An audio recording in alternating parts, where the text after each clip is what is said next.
I was born in 1994. So, come on, my gosh. But if I shaved off my beard, you'd probably think I was born in the 2000s or maybe just before. See, back in the 90s for me everything was easy. From reading Biff and Chip at school to going home and watching Recess on my TV. I was so into Pokemon I literally thought that I was Ash. In my head I looked like a mixture of him and TJ Detweiler when I turned my hat to the back. I remember playing Spyro and Crash before my PlayStation crashed.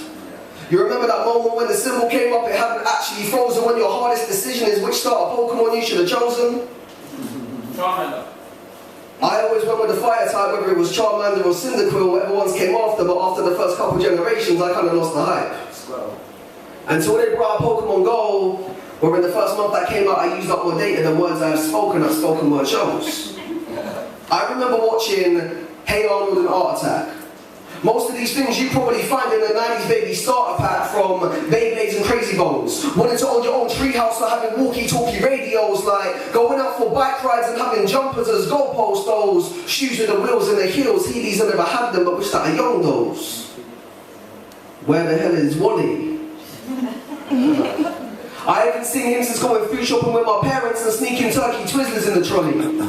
No, but fuck Jamie Oliver. Where the hell is Wally? I haven't seen him since going food shopping with my parents and sneaking Sunny Delight inside the trolley. From playing Wembley doubles, the headers and volleys. If I was to put on a blue hat right now, I'd literally look like the real life version of Noddy. But honestly, Scooby-Doo was onto some relevant shit, because it was always the human beings dressed up as the monsters doing all of the terrible things.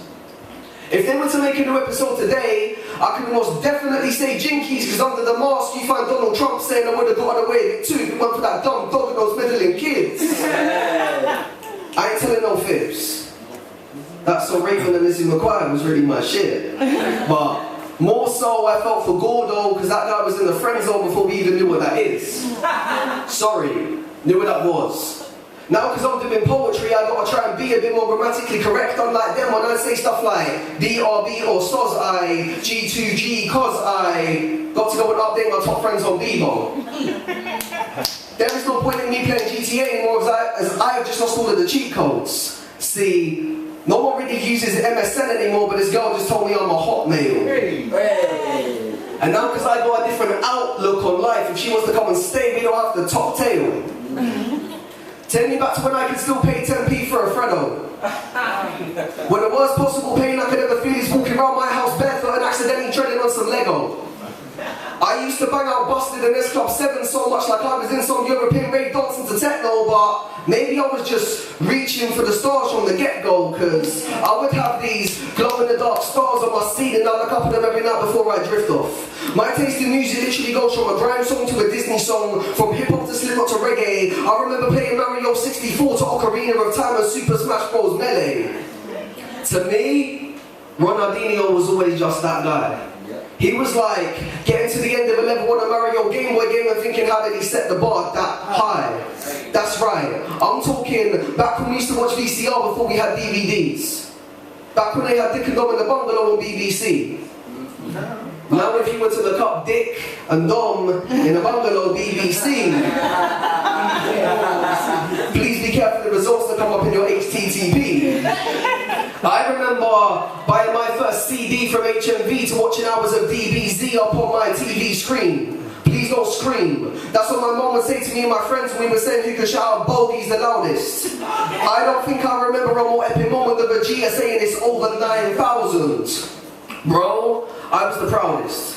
When I got my first pair of Total 90 trainers. I remember going to get them on the weekend and walking into school on Monday like I was actually famous. I felt like Harry Potter when he rolled that first Nimbus 2000. Like Goku when he rolled that first Nimbus Cloud, or the first time that Mario defeated Bowser. It felt like when I got that first Just Do It bag, my friend had that new End Up song in his Sony Ericsson Walkman phone. I was like, can you please Bluetooth that? I remember putting 101 viruses on my computer from using LimeWire and RuneScape and Kiss, and they don't know those things.